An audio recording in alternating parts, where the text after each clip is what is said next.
Assalamualaikum warahmatullahi wabarakatuh.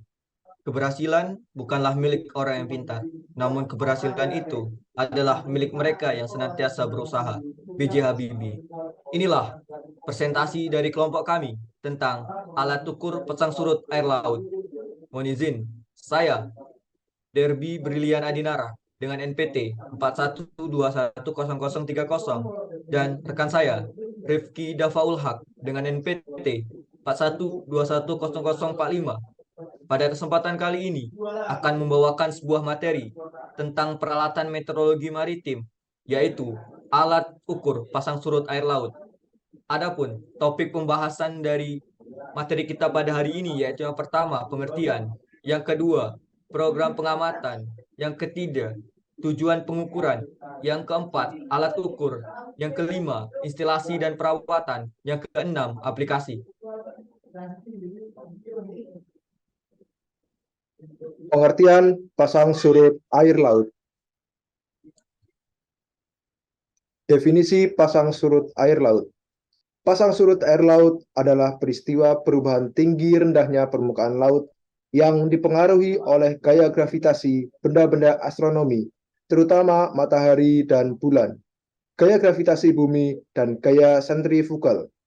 Sederhananya, di saat pasang, daerah yang berpasir di pantai menjadi lebih sempit karena terendam air, sedangkan saat surut, daerah berpasir di pantai menjadi lebih luas. Selisih antara tinggi air saat laut pasang dengan tinggi air saat laut surut akan disebut sebagai tinggi pasut. Faktor penyebab pasang surut air laut. Terdapat 5 faktor penyebab pasang surut air laut. Faktor teori kesetimbangan, faktor teori dinamis, faktor topografi bawah laut, faktor lebar selat, dan faktor bentuk teluk. Manfaat pasang surut air laut. Terdapat 6 manfaat pasang surut air laut. Yang pertama, sumber penghasilan tenaga listrik. Kemudian bermanfaat dalam industri garam, sarana melakukan kegiatan surfing atau selancar, bermanfaat untuk aktivitas di pelabuhan, sarana untuk melakukan penggantian air di tambak ikan, dan memudahkan aktivitas nelayan dalam menangkap ikan saat air surut. Program pengamatan pasang surut air laut. Terdapat 2 program pengamatan pasang surut air laut.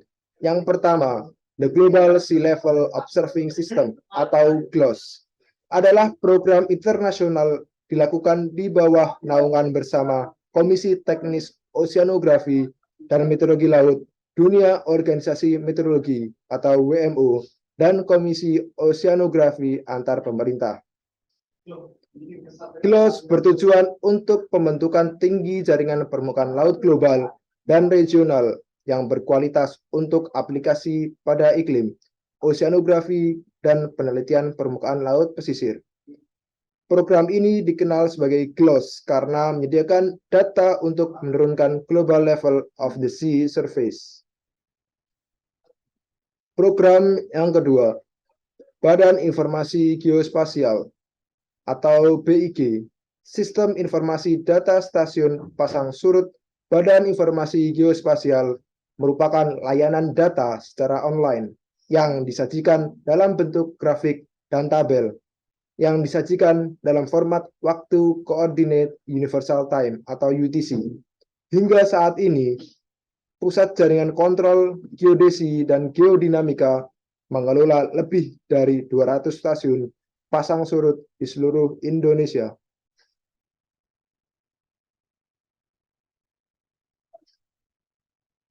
Tujuan pengukuran pasang surut air laut.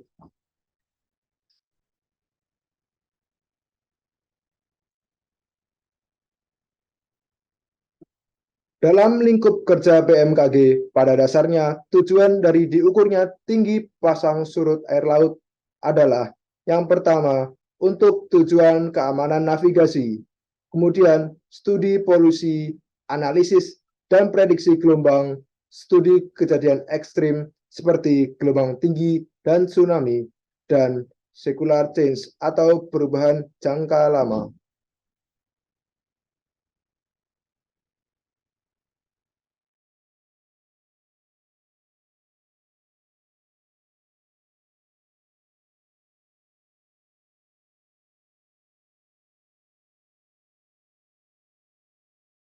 Untuk Baik, bab selanjutnya adapun akan alat ukur dijelaskan rekan saya, Derby Brilian Adinara. Mohon izin. adapun alat ukur pasang surut air laut, yaitu yang pertama floating depth gauge. Kemudian yang kedua yaitu pressure depth gauge. Yang ketiga acoustic depth gauge. Yang keempat depth staff. Yang kelima sistem radar. Yang keenam satelit. Baik, untuk yang pertama yaitu floating depth gauge. Prinsip kerja alat ini berdasarkan gerakan naik turunnya permukaan laut yang dapat diketahui melalui pelampung yang dihubungkan dengan alat pencatat. Pengukuran tinggi muka air laut oleh alat ini dilakukan dengan mendeteksi pergerakan naik turun dari air. Perubahan tinggi pada permukaan air akan menyebabkan pelampung bergerak vertikal atau naik turun. Pelampung dan penahan beban diikat dengan kabel dan dihubungkan dengan sebuah katrol yang terdapat pada encoder sehingga gerakan pelampung dapat memutar katrol. Perputaran yang terjadi pada katrol akan dikonversikan menjadi suatu sinyal digital dan ditransfer ke unit data logger melalui kabel transducer. Di dalam data logger, unit sinyal listrik tersebut diproses sehingga menjadi nilai yang terukur. Baik, untuk yang kedua, yaitu pressure tight gauge. Pressure tight gauge, prinsip kerjanya sama dengan floating tight gauge. Hanya saja, gerakan naik turunnya permukaan laut dapat diketahui dari 5 perubahan tekanan yang terjadi di dalam laut. Seberapa besar tekanan yang diterima oleh sensor akan diubah dalam bentuk kedalaman yang telah dirancang sedemikian rupa, sehingga diperoleh tinggi muka air laut dari nilai ini dengan mempertimbangkan nilai densitas dan gravitasi. Untuk selanjutnya, yaitu yang ketiga, yaitu alat acoustic depth gauge. Adapun alat acoustic depth gauge adalah alat pengukuran pasang surut yang menggunakan gelombang suara untuk mendapatkan data pasang surut. Pengukurannya bergantung pada perubahan waktu, perambatan dari sinyal akustik yang direfleksikan secara vertikal dari permukaan laut ke sensor penerima atau receiver. Baik, selanjutnya yaitu alat test staff. Test staff ini adalah alat yang paling sederhana, yaitu dengan mengamati secara langsung, dengan mengamati tingkat ketinggian permukaan laut yang mencapai papan test staff. Pengukuran test staff ini menjadi pembanding dan koreksi nilai pengukuran alat lain. Selanjutnya, yaitu sistem radar. Alat ini dilengkapi dengan pemancar pulsa radar transmitter, penerima pulsa radar receiver, serta jam berakurasi tinggi. Pada sistem ini, radar memancarkan pulsa-pulsa gelombang radio ke permukaan laut. Pulsa-pulsa tersebut dipantulkan dan permukaan laut dan diterima kembali oleh radar. Sistem radar ini dapat mengukur ketinggian radar di atas permukaan laut dengan menggunakan waktu tempuh dari pulsa radar yang dikirimkan ke permukaan laut dan dipantulkan kembali ke radar. Selanjutnya, yaitu satelit. Alat ini, prinsip dasar satelit altimetri adalah satelit altimetri yang dilengkapi dengan pemancar pulsa radar transmitter, penerima pulsa radar yang sensitif atau receiver, serta jam berakurasi tinggi. Pada sistem ini, altimeter radar yang dibawa oleh satelit memancarkan pulsa-pulsa gelombang elektromagnetik atau radar ke permukaan laut. Pulsa-pulsa tersebut dipantulkan balik oleh permukaan laut dan diterima kembali oleh satelit. Prinsip penentuan perubahan kedudukan muka laut dengan 28 teknik altimetri, yaitu pada dasarnya satelit altimetri bertugas mengukur jarak vertikal dari satelit ke permukaan laut. Karena tinggi satelit di atas permukaan ellipsoid referensi diketahui makin tinggi muka laut, si surface Higgs atau SSH saat pengukuran dapat ditentukan sebagai selisih antara tinggi satelit dengan jarak vertikal. Variasi muka laut periode pendek harus dihilangkan sehingga fenomena kenaikan muka laut dapat terlihat melalui analisis deret waktu. Adapun analisis deret waktu dilakukan karena kita akan melihat variasi temporal periode panjang dan fenomena sekulernya. Baik, selanjutnya yaitu instalasi dan perawatan dari alat pasang surut air laut. Sebelum kita mengetahui cara instalasi alat pengukuran pasang surut air laut, ada beberapa hal yang harus diperhatikan, yaitu tempatnya mudah untuk pemasangan palem pada alat pencatatan lainnya, misalnya dermaga yang kokoh, sehingga palem mudah diikatkan. Kemudian, kedalaman air di mana akan dipasangkan stasiun pasut hendaknya tidak kurang dari 1 meter di bawah kemungkinan air terendah. Yang ketiga, diletakkan sedemikian rupa sehingga peralatan mudah diamati dalam segala macam cuaca. Misalnya, di teluk yang terlindungi, area pelabuhan, di balik tebing atau breakwater. Sedangkan pengamat harus dapat dengan mudah mengamati alat. Yang keempat, yaitu hindari tempat-tempat yang terkurung atau mempunyai hubungan sempit dengan laut bebas. Karena air di tempat tersebut, waktu air surut tidak turun ke permukaan sebenarnya, dekat dengan BM atau benchmark atau titik referensi lain yang ada. Adapun untuk syarat pemasangan pasang surut air laut, yaitu yang pertama, saat pasang tertinggi tidak terendam air dan pada saat surut terendah masih tergenang oleh air. Yang kedua, jangan dipasang pada gelombang pecah karena akan bias atau pada daerah aliran sungai, aliran debit air. Kemudian yang ketiga, jangan dipasang di daerah dekat kapal bersandar atau aktivitas yang menyebabkan air bergerak secara tidak teratur. 4. Dipasang pada daerah yang terlindungi dan pada tempat yang mudah untuk diamati dan dipasang tegak lurus. Kemudian, cari tempat yang mudah untuk pemasangan, misalnya dermaga, sehingga papan mudah dikaitkan. Selanjutnya, pasang dekat dengan benchmark atau titik referensi lain yang ada, sehingga data pasang surut mudah diikatkan terhadap titik referensi.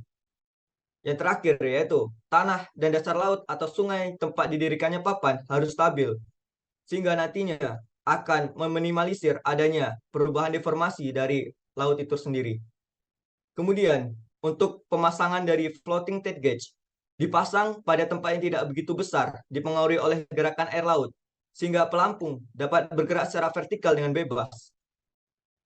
Penampungan dihubungkan ke laut dengan pipa yang sempit yang menurun sampai ke dasar. Ujung dari pipa dibuat semacam alat penyiraman air yang dimaksudkan untuk pengairan. Buoy akan menahannya pada dasar laut. Jika pengaruh gelombang tidak terasa pada kedalaman ini, maka level air pada penampung hanya menggambarkan pergerakan pasang surut. Pada saat lautan terlihat tenang di permukaan, maka pada penampungan air alirannya lancar dan level air akan terukur pada papan berskala. Kemudian, yang ketiga, pemasangan pressure tape gauge. Alat ini diletakkan di dasar laut dan dihubungkan dengan alat pencatat recording unit, yang kemudian data diolah dengan mengkonversikan tekanan yang tercatat ke dalam nilai kedalaman, sehingga akan kita dapatkan model pasang surut pada daerah tersebut. Alat ini dipasangkan sedemikian rupa sehingga selalu berada di bawah permukaan air laut atau LLW. Namun, alat ini jarang sekali digunakan untuk pengamatan pasut. Selanjutnya, yaitu aplikasi atau manfaat dari studi pasang surut air laut. Yaitu yang pertama yaitu menetapkan muka surut standar untuk survei hidrografi dan survei kelautan lainnya. Yang kedua, untuk pelayaran di laut dangkal. Yang ketiga, untuk proyek raksasa jembatan, dok kapal, pelabuhan, dan breakwater. Yang keempat, yaitu pengurukan alur pelayaran dan pelabuhan. Yang kelima, untuk penentuan garis dasar atau baseline untuk batas wilayah laut teritorial. Yang keenam, digunakan dalam penangkapan ikan, perahu layar, perahu motor, dan banyak kegiatan air lainnya. Yang ketujuh, operasi untuk digunakan operasi militer, pantai pendaratan, penyelaman, demolusi, pemasangan ranjau, dan lain sebagainya. Dan yang terakhir, yaitu digunakan untuk pemanfaatan tradisional, tambak ikan, tambak garam, irigasi, dan lain sebagainya. Baik, mungkin itu saja yang dapat kami sampaikan. Mohon izin, kurang lebihnya kami mohon maaf. Kepada Allah kami mohon ampun. Saya, Derby Briliana Dinara, dan teman saya, Rifki Dafalhat, mohon izin untuk undur diri. Kami akhiri. Wassalamualaikum warahmatullahi Warahmatullahi wabarakatuh. wabarakatuh. Mati perbedaan yang ada, menjadi satu, melekat dalam persaudaraan.